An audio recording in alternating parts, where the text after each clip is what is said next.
I completed my trailer in the horror subgenre of supernatural horror. I looked at the trailers for films such as Insidious, Sinister, The Possession, and The Conjuring. I followed Torodov's theory of disruption, recognition, attempt to repair, and new equilibrium. After looking at different supernatural horror trailers, I saw the pattern of the new equilibrium not being included and sometimes the attempt to repair not being included as well. This led me to only including the equilibrium stage, recognition, and attempt to repair. This leaves the trailer in a cliffhanger, which keeps the audience wanting to know how it ends.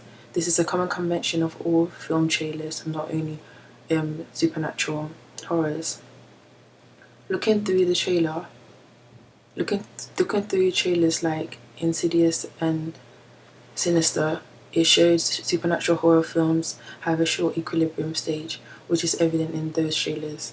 Therefore, I decided to follow this convention and keep the equilibrium stage very short within my trailer. This left a longer time for the recognition stage and disruption, which is, as you can see, is much longer. This is normally long, as in supernatural horror trailers. The tension builds very slowly at the start, but then tends to increase and grow a lot faster during the time of the montage until it reaches its climax. This is something that's also very conventional and something that I used that supernatural horror films do. Trailers like Insidious and The Conjuring show this well. One thing I decided to develop is splitting my montage into two different parts, where the first part dies down and then it starts to build up again with the heartbeat and the shots cutting off as the heartbeats get louder and faster. These parts include shorter shots as the music gets faster and increases, which is shown in the trailer like Insidious and The Possession. These parts show the tension building up, which is done with the different shots, lighting, and music. When it comes to the montage, I did a mixture of linear forms, which is shown when the boy gets the knife and walks up the stairs. However, I also included a mixture of random shots like extreme close-ups, long shots, medium shots with different angles such as high angle, low angle, and eye level angle. This is done because it links to the convention as these different shots create an enigma code and builds the tension at the same time.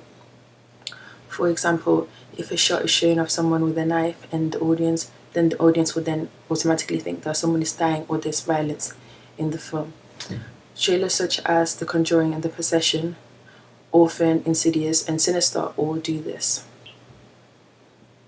The syntactic elements which I included in the trailer were themes of religion, the unknown, isolation, hopelessness, and family.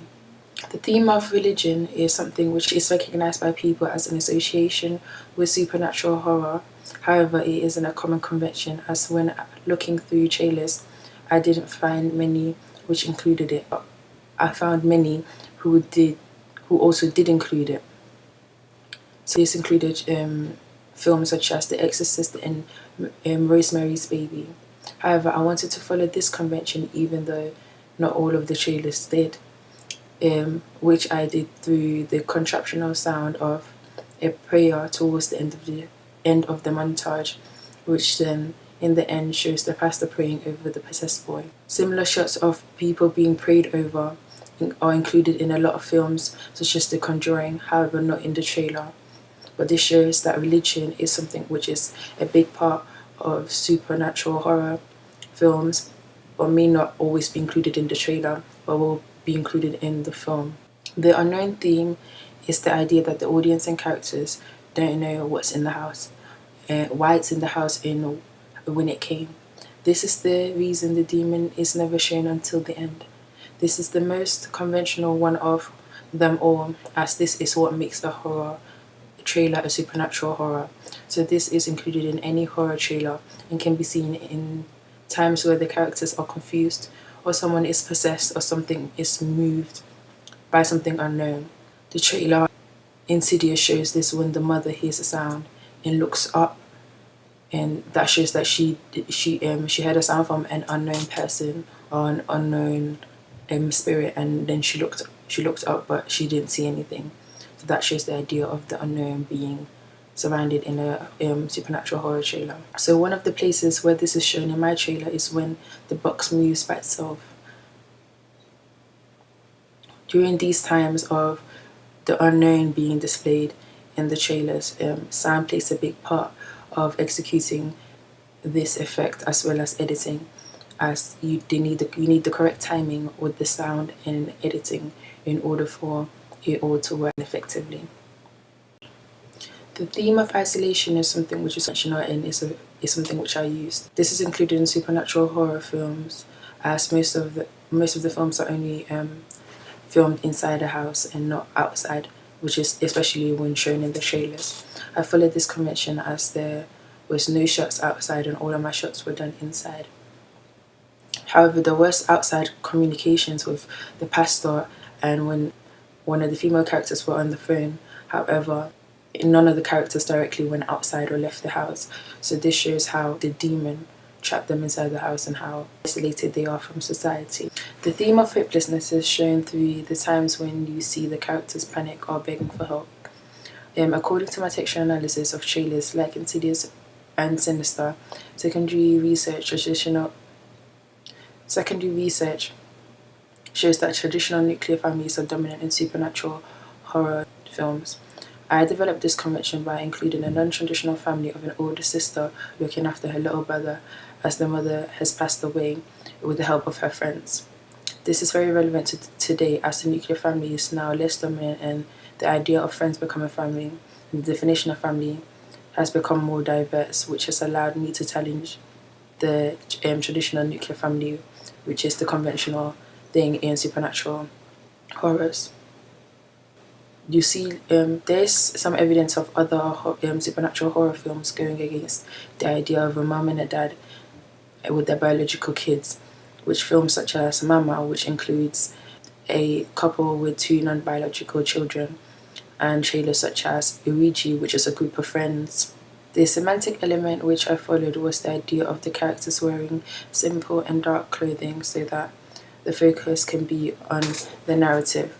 This is a convention which I followed by using solid dark colours and simple black hair, which gives the audience less distraction and which allows them to focus on the narrative.